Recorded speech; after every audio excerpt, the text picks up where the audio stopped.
മിക്ക ആൾക്കാർക്കും ഭയമുള്ള ഒരു ടോപ്പിക്കാണ് പാമ്പ് കടി. ഒരു പാമ്പ് കടിച്ചാൽ നമ്മൾ ആദ്യം എന്താണ് ചെയ്യേണ്ടത്? പാമ്പ് കടി കേരളത്തില് സർവ്വസാധാരണമാണ്. പല സ്ഥലത്ത് കാണുന്ന പാമ്പുകൾ പല ഇനമാണ്.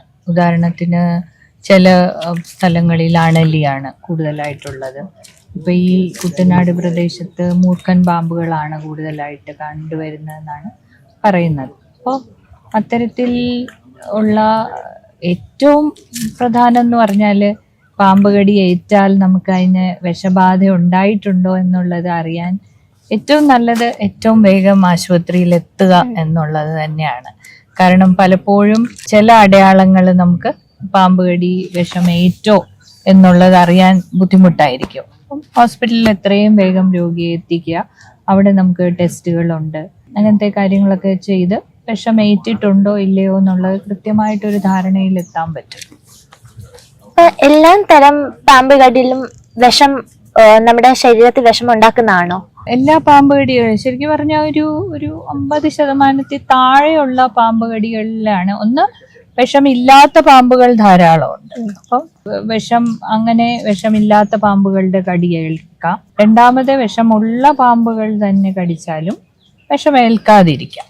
എൻവനമേഷൻ ഉണ്ടാകാൻ ചില പ്രത്യേക സാഹചര്യങ്ങളുണ്ട്. അപ്പോൾ മാത്രമേ വിഷമുള്ള പാമ്പുകളുടെ കടി പോലും നമുക്ക് വിഷം ഉള്ളിലേക്ക് ചെല്ലുള്ളൂ. അപ്പം എല്ലാ കടികളും ഏറ്റ് ഭയങ്കരമായി പാനിക് ചെയ്യേണ്ട ആവശ്യമില്ല. നമുക്കറിയാം പലപ്പോഴും പകുതി ബുദ്ധിമുട്ടുകളെല്ലാം രോഗിയുടെ പാനിക് കൊണ്ടാണ് സംഭവിക്കുന്നത്. പേടിച്ച് ചിലപ്പോൾ ചിലർ ഓടും, ചിലർ ഹൃദയടിപ്പ് കൂടും, അങ്ങനെയൊക്കെ ഫെയിന്റ് ചെയ്തുമൊക്കെ നമുക്ക് ആൾക്കാർ വരാറുണ്ടല്ലോ. അപ്പൊ ഏത് പാമ്പ് കടിയായിരുന്നാലും എല്ലാം തന്നെ വിഷമുള്ളിൽ ചെന്നു എന്ന് ഭയപ്പാടോടെ നമ്മൾ കാണേണ്ട ആവശ്യമില്ല. പാമ്പ് കടി ഏറ്റാൽ ഏത് പാമ്പാണെന്ന് അറിഞ്ഞാൽ മാത്രമേ നമുക്ക് ചികിത്സ ചെയ്യാൻ പറ്റത്തുള്ളൂ? അതോ ഇന്ന പാമ്പെന്ന് അറിഞ്ഞെങ്കിൽ മാത്രമേ നമ്മൾ ഇന്ന മരുന്ന് അങ്ങനെ ഉണ്ടോ?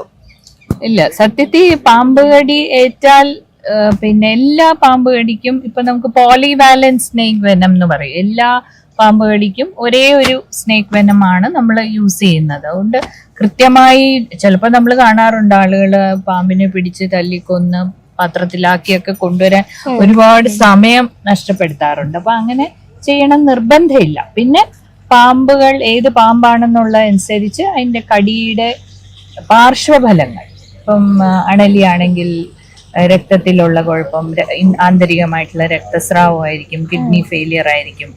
പിന്നെ അല്ലാത്ത ശംഖുവരനാണെങ്കിൽ ന്യൂറോടോക്സിക് എന്ന് പറയും, അതായത് മസ്തിഷ്കപരമായിട്ടുള്ള കുഴപ്പങ്ങളായിരിക്കും വരുന്നത്. ശ്വാസോച്ഛ്വാസത്തിന്റെ കുഴപ്പങ്ങളായിരിക്കും വരുന്നത്. കണ്ണ് മങ്ങുക അല്ലെങ്കിൽ കണ്ണടഞ്ഞു പോവുക, അങ്ങനത്തെ കുറച്ച് ന്യൂറോളജിക്കൽ ആയിട്ടുള്ള ലക്ഷണങ്ങളായിരിക്കും വരുന്നത്. അപ്പം ഏത് പാമ്പ് ആണ് എന്നറിയുന്നത് നല്ലതാണ്. പക്ഷെ അതിനുവേണ്ടി ഒരുപാട് സമയം നമ്മൾ ചെലവഴിക്കുകയും ഒത്തിരി ബുദ്ധിമുട്ടുകയും ചെയ്യുന്നതിൽ കാര്യമില്ല. കാരണം കൊടുക്കേണ്ട മരുന്ന് എല്ലാ പാമ്പ് കടിക്കും ഒരേ മരുന്ന് തന്നെയാണ് നമ്മൾ ഉപയോഗിക്കുന്നത്. പിന്നെ ഈ രോഗാവസ്ഥകൾ അല്ലെങ്കിൽ സങ്കീർണതകൾ പാമ്പ് കടി കൊണ്ട് വരുന്നത് വ്യത്യസ്തമാണ്, ഓരോന്നിന് ഓരോന്നാണ്. അപ്പൊ അങ്ങനെ അതുകൊണ്ട് ആ ഒരു ഡയറക്ഷനിൽ നമുക്ക് കുറച്ച് ഗുണകരമാണെങ്കിലും അത്ര നിർബന്ധമായിട്ട് പാമ്പിനെ കിട്ടിയേ തീരൂ എന്നില്ല. മാം, അപ്പൊ ഈ ഫസ്റ്റ് എയ്ഡ് എന്നുള്ള രീതിയിൽ പാമ്പ് കടി ഏറ്റു കഴിഞ്ഞാൽ നമ്മൾ എന്തായിരിക്കും ആദ്യം ചെയ്യണ്ടേ? ഈ ഫസ്റ്റ് എയ്ഡ് എന്നുള്ള പേരിൽ ഒരുപാട് സമയം പോവാറുണ്ട്. ചിലപ്പം ആളുകള് അവിടെ ബ്ലേഡ് വെച്ച് മുറിച്ച് അല്ലെങ്കിൽ വായ കൊണ്ട് സക്ക് ചെയ്തെടുക്കാനുള്ള ഒരു ശ്രമം നടത്താറുണ്ട്. ചിലപ്പോൾ വളരെ മുറുകി ടൂർണിക്ക അല്ലെങ്കിൽ ഒരു തുണി കെട്ടിക്കൊണ്ട് വരാറുണ്ട്. അതൊക്കെ ശരിക്കും പറഞ്ഞാൽ ഒരു ദോഷകരമാണ്. നമ്മൾ വായ കൊണ്ട് സക്ക് ചെയ്ത് നമുക്ക് ഒരിക്കലും സ്നേക്ക് വെനം എടുത്തു മാറ്റാൻ പറ്റില്ല. രണ്ടാമത്തത് ടൂർണിക്കെ വളരെ മുറുക്കി കെട്ടി അല്ലെങ്കിൽ തുണി വളരെ മുറുക്കി കെട്ടി കഴിയുമ്പോഴത്തേക്ക് ഒന്ന് കാലിലെ രക്തഓട്ടം തന്നെ നിലച്ചിട്ട് ഗാംഗ്രീൻ ആവുന്ന സംഭവങ്ങൾ നമ്മൾ കണ്ടിട്ടുണ്ട്.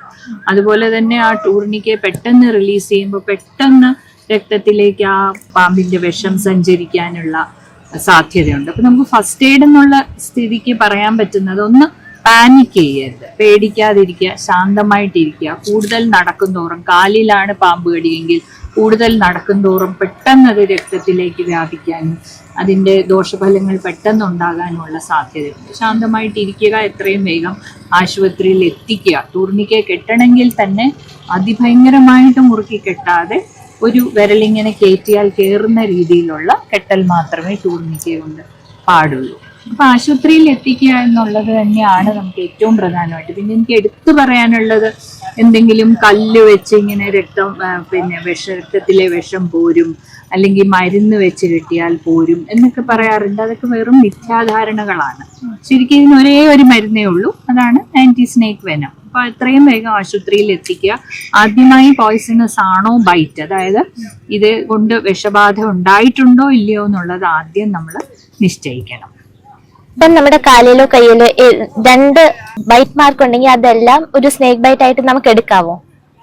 ബൈറ്റ് മാർക്ക് ചിലപ്പം വളരെ വ്യക്തമായിട്ട് കണ്ടില്ല എന്ന് വരാം. ചിലപ്പോൾ 1 മാർക്കായിരിക്കാം, ചിലപ്പോൾ 2 മാർക്കായിരിക്കാം. അപ്പോൾ 2 മാർക്ക് കൃത്യമായിട്ട് കാണാത്തത് കൊണ്ട് ബൈറ്റ് ഇല്ല എന്ന് നമുക്ക് ഒരിക്കലും നിശ്ചയിക്കാൻ പറ്റില്ല. അപ്പം പോയിസൺ ഉള്ള ബൈറ്റ് ആണെങ്കിൽ ചിലപ്പോൾ നമുക്ക് ശരീരത്തിൽ ആകമാനം വരുന്ന ഇഫക്ട്സിനെ നമ്മൾ സിസ്റ്റമിക് ഇഫക്ട്സ് എന്ന് പറയും, രക്തത്തിൽ കലർന്നിട്ട്. അത് ഒന്നെങ്കിൽ അണലി കടിക്കുമ്പോൾ നമുക്ക് വരുന്നത് രക്തസംബന്ധമായിട്ട് രക്തത്തിൽ ഗം ബ്ലീഡിങ് വരാം, മൂക്കിൽ നിന്ന് ബ്ലീഡിങ് വരാം, ആന്തരിക രക്തസ്രാവം വരാം, കിഡ്നി ഫെയിലിയർ വരാം. അതേപോലെ ശംഖുവരയൻ കടിക്കുമ്പോൾ നമുക്ക് വരുന്ന ന്യൂറോളജിക്കൽ സൈഡ് ഇഫക്ട്സ് ആണ്. ആദ്യമായിട്ട് 1-2 കാണുക, അല്ലെങ്കിൽ കൺപോള പൊക്കാൻ പറ്റാതെ വരിക, ശ്വാസോച്ഛ്വാസത്തിന് ബുദ്ധിമുട്ട് വരിക, ഇത്തരത്തിലുള്ള കുഴപ്പങ്ങളാണ്. അപ്പം ഇവയെല്ലാമാണ് സാധാരണയായിട്ടുള്ള ലക്ഷണങ്ങൾ. പിന്നെ കാലിലാണ് കടിച്ചെങ്കിൽ ആ ഭാഗത്ത് നീര് വയ്ക്കാം, അതിശക്തമായ വേദന ഉണ്ടാകാം, അങ്ങനത്തെ ലക്ഷണങ്ങൾ. അത് ലോക്കൽ ആയിട്ടുള്ള ഇഫക്ട്സ്. അപ്പൊ ഇത് രണ്ടും ആയിരിക്കും. നമ്മൾ ബൈറ്റ് മാർക്കിന് ഒരുപാട് പ്രാധാന്യം കൊടുക്കാൻ പാടില്ല. അത് ഒരു കുത്തായിരിക്കാം, 2 കുത്തായിരിക്കാം, അല്ലെങ്കിൽ ചിലപ്പോൾ മാർക്കേ കണ്ടില്ല എന്ന് വരും. അപ്പൊ മാർക്ക് ഇല്ല എങ്കിൽ പാമ്പ് കടിച്ചിട്ടില്ല എന്ന് ഉറപ്പിച്ച് പറയാൻ പാടില്ല.